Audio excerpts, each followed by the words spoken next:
राधे कृष्ण आप सभी को। आज की वीडियो में चर्चा करेंगे श्रावण शुक्ल पक्ष में आने वाली एकादशी से जुड़ी जानकारी के बारे में। साथ ही जानेंगे शुभ मुहूर्त और पारण समय। तो चलिए वीडियो को शुरू करते हैं। पूरे साल में 24 एकादशियां पड़ती हैं और जब मल मास आता है तब इन एकादशियों की संख्या 26 हो जाती है और हर एकादशी का अपना अलग महत्व होता है। पूरे साल में आने वाली सभी एकादशियां महत्वपूर्ण होती हैं, लेकिन केवल एक पुत्रदा एकादशी ही ऐसी है जो साल में 2 बार आती है, एक बार पौष मास में और दूसरी बार श्रावण मास में। इस एकादशी को पुत्रदा एकादशी या पवित्रा एकादशी के नाम से जाना जाता है। दोनों ही बार आने वाली एकादशी संतान प्राप्ति की इच्छा के लिए, संतान के हर सुख के लिए और अगर संतान पे कोई कष्ट हो, उसकी सेहत अच्छी ना हो, उसके लिए बहुत ही उत्तम बताई गई हैं। जिन लोगों को पुत्र की इच्छा हो उन लोगों को पुत्रदा एकादशी का व्रत और पूजा अवश्य ही करनी चाहिए। पुत्रदा एकादशी का व्रत संतान प्राप्ति के लिए अचूक बताया गया है। साथ ही अगर संतान पर कोई कष्ट हो तो उसका निवारण भी पुत्रदा एकादशी के व्रत करने से बड़ी आसानी से हो जाता है। माना जाता है अगर कोई निसंतान दंपति पुत्रदा एकादशी व्रत और इसकी पूजा पूरे विधि विधान के साथ करता है तो निश्चय ही उसको पुत्र रत्न की प्राप्ति होती है। इसके अलावा इस एकादशी का व्रत करने से स्वयं अपने भी सभी पाप कर्म नष्ट हो जाते हैं। पुराणों के अनुसार पुत्रदा एकादशी का व्रत करने से वाजपेयी यज्ञ के बराबर फल मिलता है और मोक्ष की प्राप्ति होती है। चलिए अब ये जान लेते हैं कि इस साल यानी कि 2026 में सावन पुत्रदा एकादशी व्रत कब रखा जाएगा। एकादशी तिथि शुरू हो रही है 23 अगस्त दिन रविवार अर्ली मॉर्निंग सुबह 2 AM पर और ये एकादशी तिथि समाप्त हो रही है 24 अगस्त दिन सोमवार अर्ली मॉर्निंग 4:18 AM पर। इस बार 24 घंटे से भी ज्यादा देर के लिए एकादशी है। 23 अगस्त को सूर्य उदय में पूरे दिन की एकादशी है, जिस कारण से खाटू श्याम जी सीकर और उज्जैन में 23 अगस्त को ही पुत्रदा एकादशी का व्रत किया जाएगा।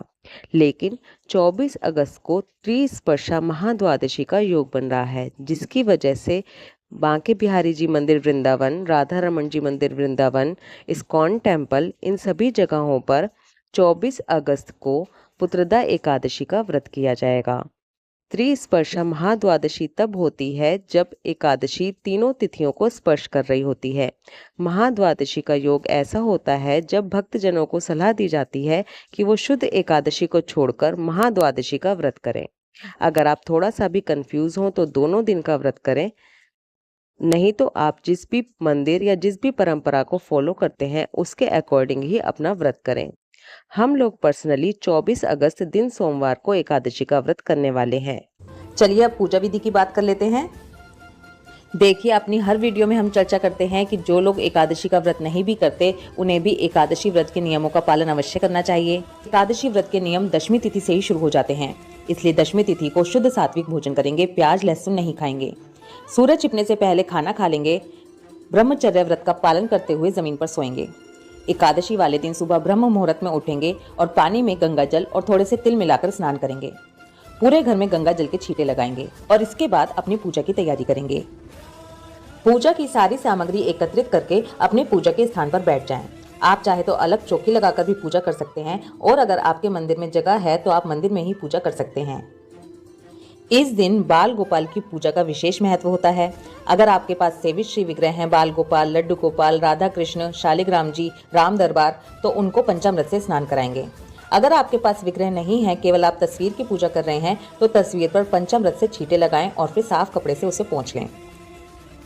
इसके बाद सेवित श्री विग्रह को सुंदर पीले रंग के वस्त्र पहनाएं और उनका बढ़िया सुंदर श्रृंगार करें। इसके बाद भगवान विष्णु के समक्ष अपने एकादशी व्रत का संकल्प करें। अपने हाथ में थोड़ा सा जल, फूल और दक्षिणा लेकर भगवान के सामने प्रार्थना करें, हे प्रभु, आपकी अति कृपा से मैं ये श्रावण पुत्रदा एकादशी का व्रत कर रही हूँ। आप मुझ पर ऐसा आशीर्वाद बनाना कि मेरा ये व्रत निर्विघ्न पूरा हो। मुझे इतनी शक्ति देना कि मैं इस व्रत को निर्विघ्न पूरा कर सकूं। हे प्रभु, आप मेरे पालनहार हो और सब कुछ जानने वाले हो। आप मेरे मन की इच्छा जानते हो। हे प्रभु, मेरी इच्छा पूर्ण करना और अपना आशीर्वाद मुझ पर, मेरे परिवार पर और मेरे संतान पर बनाए रखना। ऐसा कहने के बाद जो आपके हाथ में जल है वो भगवान के समक्ष छोड़ देना चाहिए। इसके बाद भगवान को पीले पुष्प अर्पित करें। भगवान को तुलसी दल अर्पित करें। याद रखें, एकादशी के दिन तुलसा जी तोड़ी नहीं जाती, इसलिए तुलसा जी पहले से ही तोड़कर रख लें। भगवान को धूप, दीप, नैवेद्य और मौसमी फल, जो भी फल इस समय आ रहे हो, वो भगवान को अर्पित कीजिए। भगवान को पीली मखाने की खीर बहुत ही प्रिय है, इसलिए भगवान को पीली मखाने की खीर अर्पित करें। भगवान को तिल, नारियल, बेर, आंवला, लौंग, सुपारी आदि 16 चीजों से भगवान का पूजन कीजिए। भगवान के सामने शुद्ध देसी घी का दीप प्रज्वलित करें। इसके बाद व्रत कथा सुने, एकादशी माता की आरती करें। एकादशी के दिन विष्णु सहस्त्र नाम का पाठ करना बहुत ही उत्तम होता है, इसलिए विष्णु सहस्त्र नाम का पाठ करें। भगवान विष्णु के साथ साथ माता लक्ष्मी की पूजा भी जरूर करें। अंत में पूजा में हुई किसी भी गलती के लिए भगवान विष्णु और माता लक्ष्मी से क्षमा मांगें। इसके बाद तुलसी माता की भी धूप दीप से पूजा अवश्य करें। शाम के समय विष्णु भगवान के समक्ष खुले आकाश में तुलसा जी पर दीप दान अवश्य करें। कोशिश करें कि आप निराहार रहकर ये व्रत करें। अगर आप निराहार नहीं रह सकते तो दीप दान करने के बाद फलाहार कर सकते हैं।